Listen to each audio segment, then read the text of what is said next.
ప్రజలకి చేరవేరితే ఇదేది ఇష్యూ అయినా సరే ముందుకు పోతుంటే తెలుస్తుంటే ముందుకు వస్తారు.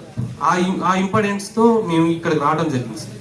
దానికోసమే మీరు ఈ ప్రోగ్రెస్ చెప్పారు కదా సార్, మీరు పెట్టిన ఈ 7 ఎజెండాస్ దీంట్లో ప్రోగ్రెస్ మేనర్ ఎలా మేము ఫైండ్ అవుట్ చేయాలి అంటే ఇది కంప్లీట్ అవుతుందా, ఎంతవరకు తెలుసు, స్టేటస్ ఎలా తెలుసుకోగలుగుతాం, మీ సైడ్ నుంచి ఏమైనా చెప్పగలుగుతారా?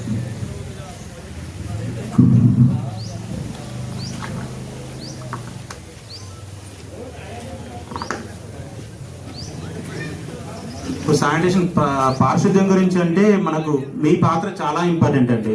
ముఖ్యంగా మీ పాత్ర, యువకుల పాత్ర చాలా ఇంపార్టెంట్. మీరు అవేర్నెస్ క్రియేట్ చేయడం చాలా ఇంపార్టెంట్. మనకు జరుగుతుందా లేదా అనేది మనకి విజిబుల్ క్లీన్లీనెస్ కనిపిస్తుంది కదా, విజిబుల్ క్లీన్లీనెస్ మనకు పారామీటర్ అవుతుంది దానికి. ఇంకా ఓకే, ఈ ఒక్కటే అని కదా సార్, ఇంకోటి అంటే మీరు చెప్పిన వాటర్ మేనేజ్మెంట్ అని ఏదైనా సరే ప్రోగ్రెస్ మేనర్ ఇప్పుడు 90 days 100 days ప్రణాళిక పెట్టారా, మళ్ళీ కమింగ్ ఈ ఎజెండాస్ని ఫాలోఅప్ చేస్తారా? అంటే దీని గురించి షార్ట్ డిస్కషన్ ఉంటుందా? కంప్లీట్ మీరు దీంట్లో 100% స్ట్రైక్ రేట్ అంటే కంప్లీట్ చేసాము.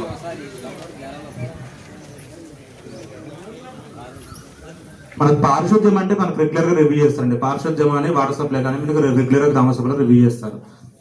ఓకే, మా సైడ్ నుంచి ఏదన్నా ఫైండ్స్ ఉన్నాయంటే సార్ మీకు పంపిస్తాం, మీ అధికారుల దృష్టికి, మీ సెక్రటరీ గారికి. ఫస్ట్ గ్రామ సభ మన గ్రామ పంచాయతీకి అప్రోచ్ అవ్వాలండి, కంపల్సరీ సార్. దాని గురించే మాట్లాడదామని. సో ఇంకొకటి సార్, మిమ్మల్ని అడగొచ్చా, ఇది టైం అంటే జోనా కాదు సార్, ఇందిరమ్మ ఇళ్ళ స్టేటస్ మీకు ఏమన్నా ఇలాంటివి తెలుస్తుందా? అంటే అది మీ లెవెల్కి ఉంటుందా? స్టేటస్ ఇప్పటివరకు లేదండి. వచ్చితోనే మనకు సర్పంచ్ గారు చెప్తారు, ఇన్ఫార్మ్ చేస్తారు. సర్పంచ్ గారు సెక్రటరీ గారు ఇన్ఫార్మ్ చేస్తారు. సార్ ఇంకోటి, ఆసరా పింఛన్స్ లాస్ట్ అంటే పింఛన్స్ కొత్తగా పెట్టుకునే వాళ్ళకి అప్లికేషన్స్ రిసీవ్ చేసుకుంటున్నారని కొన్ని చోట్ల చూసాము. మన దగ్గర అలాంటి ప్రోగ్రెస్ ఏమైనా నడుస్తుందా? అప్లికేషన్స్ తీసుకుంటున్నారండి. అప్లికేషన్స్ తీసుకొని వెరిఫై చేయడం జరుగుతుంది. వెరిఫై చేసిన తర్వాత మనకు రాష్ట్ర స్థాయిలో కొంత టార్గెట్ పెట్టేసి ఈ పెన్షన్స్ ఇవ్వమని చెప్పేసి, ఇన్ని పెన్షన్స్ ఇవ్వమని చెప్పేసి చెప్తారు టార్గెట్. దాని ప్రకారం మనకు ఎలిజిబుల్ క్రైటీరియా మోస్ట్ ఎలిజిబుల్ ఎవరు ఉంటారో వాళ్ళని ప్రయారిటీగా తీసుకోవడం జరుగుతుంది. ఓకే సార్, అంటే దీన్ని మనం అంటే ఎక్కడ నోటీస్ పిన్ చేశారా సార్ అది జనాల దృష్టికి?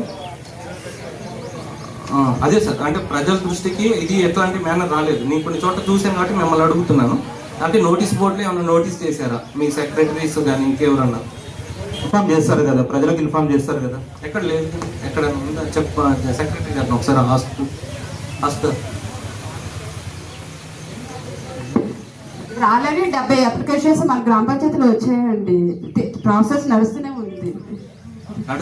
అనేది మేడం. నేను అనౌన్స్మెంట్ మీరు ఎక్కడన్నా నోటీస్ బోర్డులో పెట్టించి ఏమన్నా చెప్పారా అనేది మేము అడుగుతున్న క్వశ్చన్. రెగ్యులర్ ప్రాసెస్ అండి, మీరు ఎప్పుడైనా ఇచ్చుకోవచ్చు అప్లికేషన్. ఎస్పెషల్లీ మన జోన్ అని పెట్టినందుకు దానికోసం అడుగుతాం. ఓకే, ఇది రెగ్యులర్ ప్రాసెస్ అండి. అప్లికేషన్స్ ఎప్పుడైనా ఇస్తారు, కాకపోతే మన పోర్టల్ ఓపెన్ అయిన మాత్రమే ఆన్లైన్ చేస్తారు. ఓకే సార్, దీని గురించి థ్యాంక్ యూ ఫర్ ఆల్.